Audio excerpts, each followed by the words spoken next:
y'all, it's me Azalea and you're watching my YouTube channel WayCrunchy. So today's video is a clean with me video. Y'all can see I've been working on cleaning up in the kids' bedroom.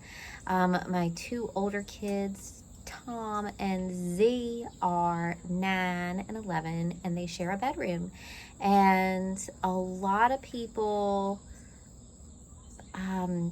give each of their kids their own rooms. And even Tom and Zinnia are a boy and a girl. And, you know, in our family, it works just fine sharing a room. So I always like to come on and popularize and normalize and promote humble, simple living.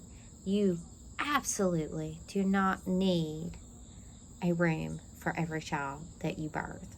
The baby Huckleberry sleeps in the room with me and John.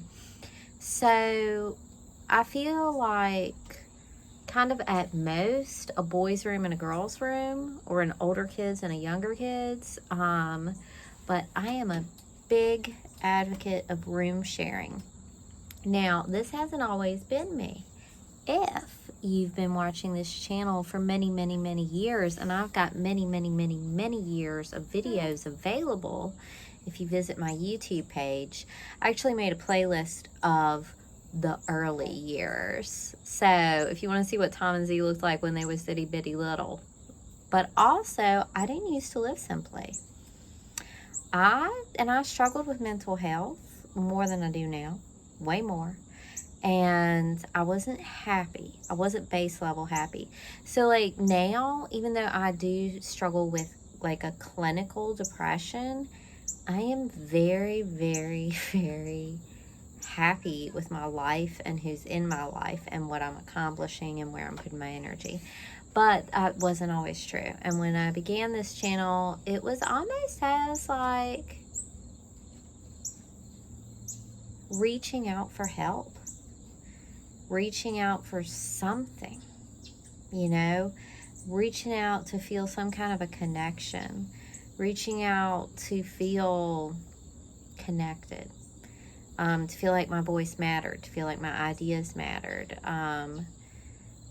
also to document, you know, the precious days of your children being little. For me, my YouTube channel library is one of my biggest treasures on earth, because I got documentation of my beautiful little children. But the reason I'm having this conversation with y'all today in a Clean With Me video is because my Clean With Me videos are about simple living, decluttering, having a happier, freer life through homemaking. And I wasn't always living that simple life. I was not caught up on chores. I owned way too much stuff. It was a mess. And one of the things was I lived in a gigantic house. You know, upstairs there was 4 bedrooms upstairs. And then there was another extra room downstairs. Like, I lived in a gigantic house. And when I ended up divorced and whatnot, that went into bankruptcy.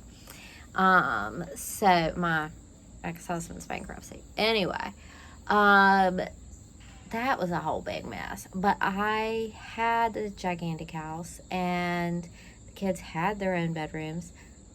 It was ridiculous and pointless, and everything about how I lived some of my earlier adult years taught me so much. And I would just love to share just a little bit of what I've learned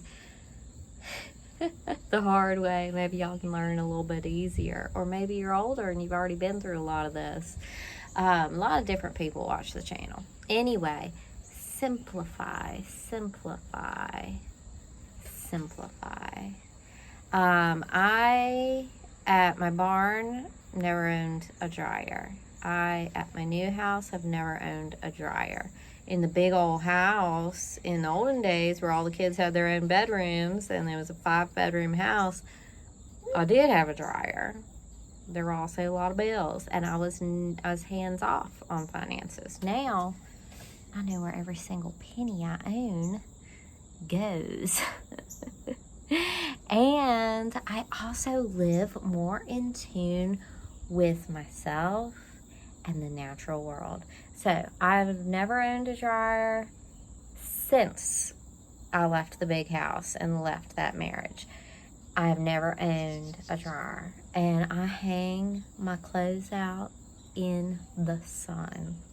And now I realized pretty early into the game, when I sat out on my own with my 2 little kids in my first apartment, I thought maybe I'd do laundromat. Or I thought, because I didn't have washer or dryer, I thought maybe I'd do laundromat. I thought maybe I'd go to my grandmother's house or my parents' house and do laundry. And I realized it is so much simpler to just throw your clothes in the bathtub and wash them than to haul your clothes all over tarnation. And then I dried them on my porch. I had a clothes drying rack and some chairs on my porch. That's where I dried my clothes. And it was simpler. And I was like, this is fine. This is totally fine. And then I did end up getting a washing machine. That was with, I think, COVID stimulus or some government stimulus check we got. I said, I'm going to get a washing machine. And so the washing machine, instead of hand washing, is definitely worth it.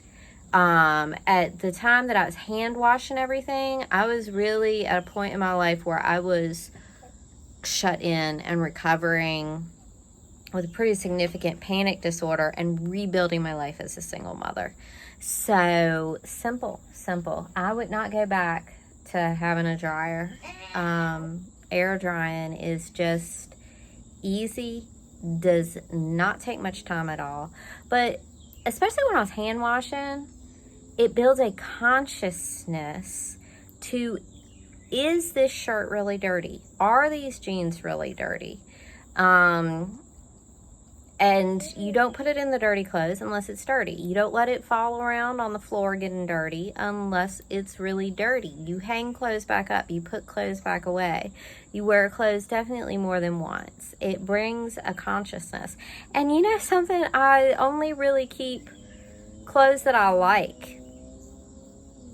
So there's a lot to simplifying that will make cleaning easier, more pleasurable, more aligned with your values. Look at how much energy I'm saving in this fossil fuel world. Look how much money I'm saving on electricity. At our new house, we have mini splits, we have a tankless hot water heater, and of course we don't use the dryer. We do not spend much on electricity, and we're in a much bigger house than we were before. Of course, I was in that gigantic house in olden times. But yeah, there's my words on simplicity. Simplicity in laundry, simplicity in your home. If you strive to get yourself a big old house, how are you going to clean that big old house? Do you really want to spend that much of your life cleaning? I don't think I do.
It is just so freaking pleasant out here on this beautiful early September day with my darling baby, my clean laundry, my flowers. I love my flowers. I love my garden.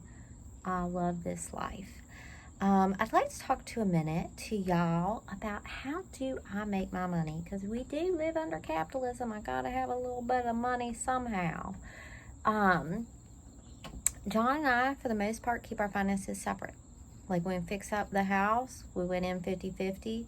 Now that I'm watching the baby, it's he picks up a little more than 50%, because my labor's being poured into the child. Now I make money from WayCrunchy. I am blessed, I am happy, I'm overjoyed. This has always been the goal and the dream, is that I would be able to work creatively. Really, almost from the beginning, I made a little bit of money with WayCrunchy. Since we started fixing up the house and making those kinds of videos, I make significantly more than I ever have before off WayCrunchy. I do not teach yoga anymore. For years, I taught yoga, and I would do that when my children were gone for the weekend or having visitation. Tom, my son, I always homeschooled him. When I would teach yoga, I would just bring him with me.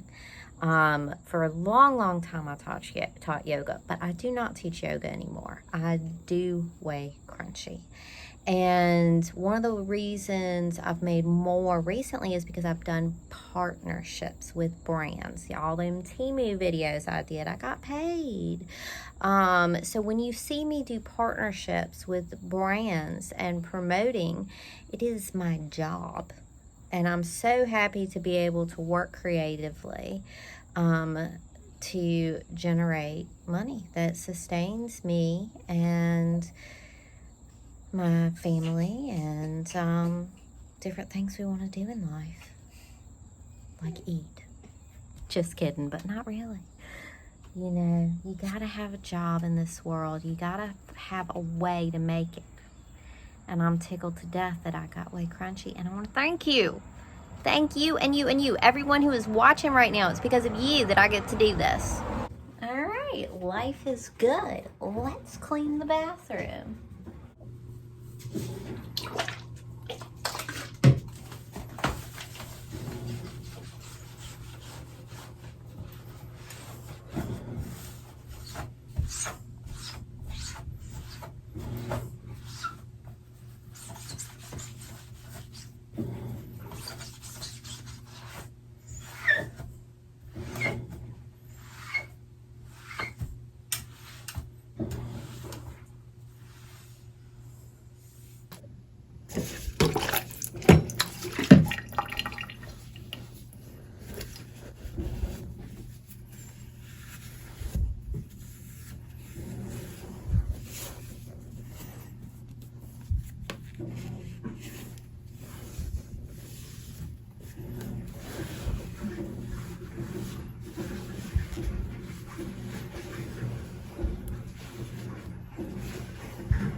I will tell you guys, for things like keeping the bathroom tidy, keeping the living room picked up, I have a to-do list. I am chronic with my to-do list. I always have a to-do list. I do a massive to-do list and then work on it for usually about a week and then do another one. Everything is never crossed off, but there's like different areas. I do it by categories, and one category is my house. And I write down each and every room and area of my house and put a checkbox next to it. So just now I mark off the bathroom checkbox. So the idea is that whether it needs a deep clean or not, I go and do something to that room so I can mark it off the checklist every week. That's how I stay organized. That's how I stay motivated. So yeah, to-do list, y'all. Every room in the house on the to-do list. And you don't have to make it perfect, but go do something in that room and then you can mark it off the to-do list. I'll see you guys next time.